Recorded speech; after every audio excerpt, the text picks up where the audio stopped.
পৃথিবীর সর্বনাশের জন্য যারা দায়ী তারা আমরা সবাই এখানে হাজির। আমরা আসামি। রাজধানীর চিনমৈত্রী সম্মেলন কেন্দ্রে বিশ্ব পরিবেশ দিবস এবং পরিবেশ ও বৃক্ষমেলার উদ্বোধনী অনুষ্ঠানে তিনি একথা বলেন। আজকের পৃথিবী নানান রকমের সংকটে জড়িত। যুদ্ধ বিগ্রহ, প্রযুক্তির ব্যাপক প্রসার, অপব্যবহার আমাদের সামনে নানা রকমের চ্যালেঞ্জ সৃষ্টি করেছে। কিন্তু সেই চ্যালেঞ্জটা আমরা এখনো অনেকে উপলব্ধি করতে পারছি না, সেটা হলো প্রকৃতির বিধ্বংসী রূপ। এটা প্রকৃতির দোষ না, এটা আমাদের দোষ। আমরা মানুষ যারা এখানে বসবাস করি, প্রকৃতির সঙ্গে তাল মিলিয়ে চলার কথা, সেটা তাল মিলিয়ে না চলে উল্টো দিকে চলে। দোষটা প্রকৃতির না, দোষটা হলো প্রকৃতি বিধ্বংসী এক জীব যার নাম মানুষ। আমাদের সামনে দৈত্যাকারে হাজির হওয়ার প্রস্তুতি নিচ্ছে জলবায়ু সংকট। আমি প্রস্তুতি নিচ্ছে বলবো না, বলবো যে কাজ শুরু করে দিয়েছে। প্লাস্টিকের ব্যবহার পৃথিবীতে 3 ধরনের সংকটকে বাড়িয়ে দিয়েছে: জলবায়ুগত সংকট, প্রকৃতিগত সংকট, জীববৈচিত্র্যের ক্ষতি। এটা শুধু প্লাস্টিকের জন্য, আরো বহু জিনিস আছে। প্লাস্টিক এমন জিনিসে দাঁড়িয়ে গেছে যে ক্রমাগত হুঙ্কার দিচ্ছে, হয় আমরা থাকবো না হয় তোমরা থাকবে। দুজন একসঙ্গে থাকতে পারবে না, এর জায়গা নেই। এবং তাদের জয়যাত্রা অব্যাহত রয়েছে।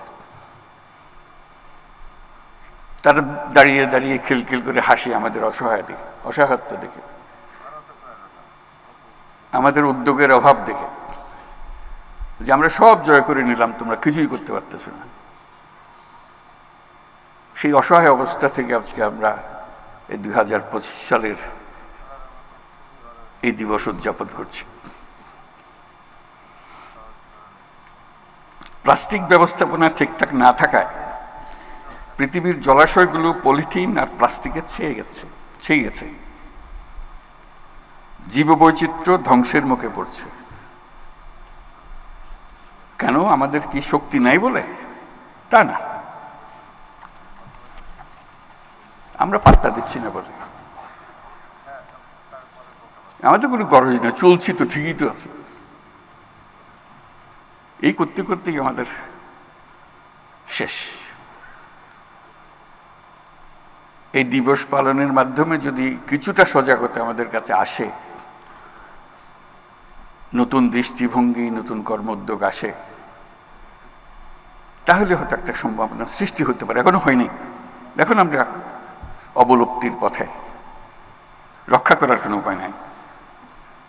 এই এমন এক জিনিস প্লাস্টিক, যার জন্ম আছে, মৃত্যু নাই। এই হলো তার বৈশিষ্ট্য।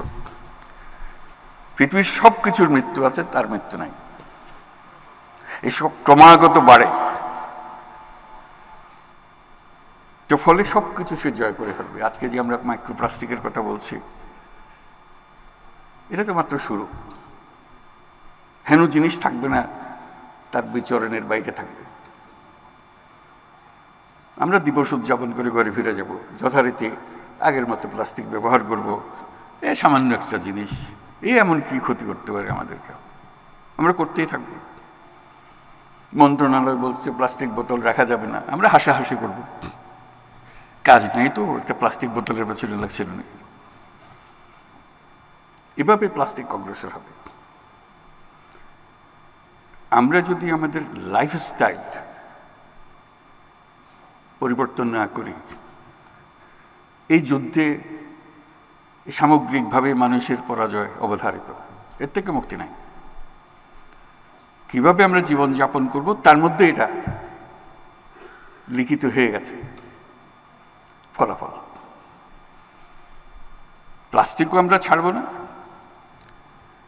ধ্বংস আমাদেরকে ছাড়বে না।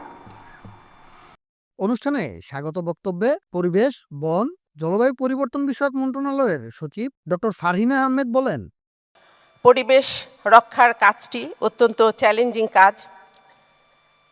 এখানে নিরন্তর শক্তিশালী প্রতিপক্ষ শিল্পায়ন, নগরায়ন এবং উন্নয়নের পক্ষে যারা কাজ করেন বিজনেস অ্যাজ ইউজুয়াল প্যাটার্নে, তাদের সাথে অনেক সময় সাংঘর্ষিক অবস্থানে সুশাসনের জন্য পরিবেশ কর্মীদের অবস্থান করতে হয়। সেই রকম একটি জায়গায় পরিবেশ কর্মীদেরকে অনুপ্রাণিত করার জন্য, তাদেরকে শক্তি যোগানোর জন্য মাননীয় প্রধান উপদেষ্টার উপস্থিতি আজকে আমাদেরকে দারুণভাবে প্রাণিত করছে। আমরা পরিবেশ এবং বন রক্ষায়, বন সংরক্ষণে, বন্যপ্রাণী সংরক্ষণ, জীববৈচিত্র্য রক্ষার জন্য আমরা নিদারুণভাবে উৎসাহিত এবং অঙ্গীকার পুনর্ব্যক্ত করছি।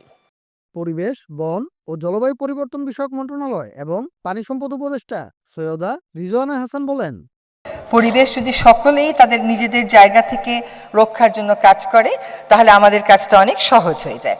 আমি এখানে খুব সংক্ষেপে আমাদের পরিবেশ মন্ত্রণালয় প্রাধিকার ভিত্তিতে যে কাজগুলো করছে সেগুলোর সাথে আপনাদেরকে একটু পরিচিত করিয়ে দেব। প্রধান কাজ আমাদের হচ্ছে যে আমাদের পরিবেশ প্রশাসনে গতি আনা এবং পরিবেশ প্রশাসনে সুশাসন ও জবাবদিহিতা নিশ্চিত করা। আমার পাওয়ার পয়েন্টটা যদি একটু চালু করা যেত। আচ্ছা, সময় আর পরিবেশ প্রশাসনটা আসলে একটু সময় উপযোগী করতে হবে। আমরা যদি দেখি যে আমরা বন আইন কত সালের, আমাদের বন আইনটা হচ্ছে 1927 সালের। 1927 সালের বন আইন দিয়ে 2025-এর বাস্তবতায় দাঁড়িয়ে বন সংরক্ষণের কথা আসলে ভাবাই যায় না। কারণ ব্রিটিশ রাজরা এই দেশে এসেছিল আমাদের বন রক্ষা করতে না, তারা রেভিনিউ কালেক্ট করতে এসেছিল। কিন্তু এখন বনটা আমাদের জলবায়ু পরিবর্তনের হাত থেকে আমাদের বাঁচাবার জন্য অন্যতম একটা ইকোসিস্টেম, সেটাকে আমাদের ওইভাবেই দেখতে হবে।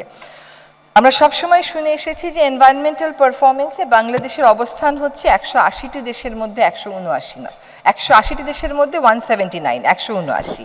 এই 179 থেকে এই মানটাকে টেনে তোলা, এটা একদিনের বা 3 মাসের বা 6 মাসের বিষয় না। এটা সরকারের সমস্ত মন্ত্রণালয় যখন একসাথে কাজ করবে, উন্নয়নের দর্শনটা যখন আমরা ভিন্নভাবে ডিফাইন করব, উন্নয়ন প্রকল্পগুলোকে যখন আমরা ভিন্নভাবে নেব, তখনই এই প্রক্রিয়াটা শুরু হবে। যখন আপনি তালিকায় 50 নম্বরে যাবেন, সেখান থেকে 40-এ 30-এ আসাটা সহজ, কিন্তু 179 থেকে এটাকে উপরে টেনে নেওয়ার কাজটা আসলে বেশ জটিল এবং সময় সাপেক্ষ। তবে সেই কাজটা আমরা শুরু করেছি। আমরা কাজের ক্ষেত্রে প্রাধিকার হিসাবে বায়ু দূষণকে আমাদের নিতেই হচ্ছে, কারণ বাংলাদেশের বাতাস, বিশেষ করে ঢাকা শহরের বাতাস প্রায় দূষণের দিকে 1 নম্বরে চলে যায় এবং এই ধারা চলছে গত 10 বছর যাবৎ। শব্দ দূষণে বাংলাদেশের অবস্থান 1 নম্বর। আর শিল্প দূষণে আমাদের নদীগুলোর এখন এমন অবস্থা যে পানি আনতে আমাদেরকে এখন মেঘনা যেতে হচ্ছে। ঢাকার 7টা নদী দিয়ে ঢাকা শহরের মানুষকে আমরা পানি দিতে পারছি না এবং প্রধান কোনো নদী আসলে আর দূষণমুক্ত নেই। আমরা বন্যপ্রাণী সংরক্ষণে যেমন কাজ শুরু করেছি, তেমনভাবে 2টা জিনিসকে আমরা প্রাধান্য দিচ্ছি। একটা হচ্ছে হাতি মানুষের দ্বন্দ্ব কমানো, 3টা জিনিসকে। মেছো বিড়াল সংরক্ষণ, যেটাকে প্রায়ই মেছো বাঘ ভেবে মেরে ফেলা হয়। আরেকটা হচ্ছে বাংলাদেশ থেকে হারিয়ে গেছে, প্রকৃতিতে আর নেই, কিংবা প্রকৃতিতে থাকলেও মারাত্মক সংকটাপন্ন 3-4 বছরের মধ্যে হারিয়ে যাবে এমন বন্যপ্রাণীগুলো আবার প্রকৃতিতে ফেরত দেওয়া। পরিবেশ সুরক্ষা এবং বন্যপ্রাণী সংরক্ষণে অসামান্য অবদানের স্বীকৃতি স্বরূপ জাতীয় পরিবেশ পুরস্কার, জাতীয় বন্যপ্রাণী সংরক্ষণ পুরস্কার এবং জাতীয় বৃক্ষরোপণ পুরস্কার বিতরণ করা হয়। News desk, Bangla flow.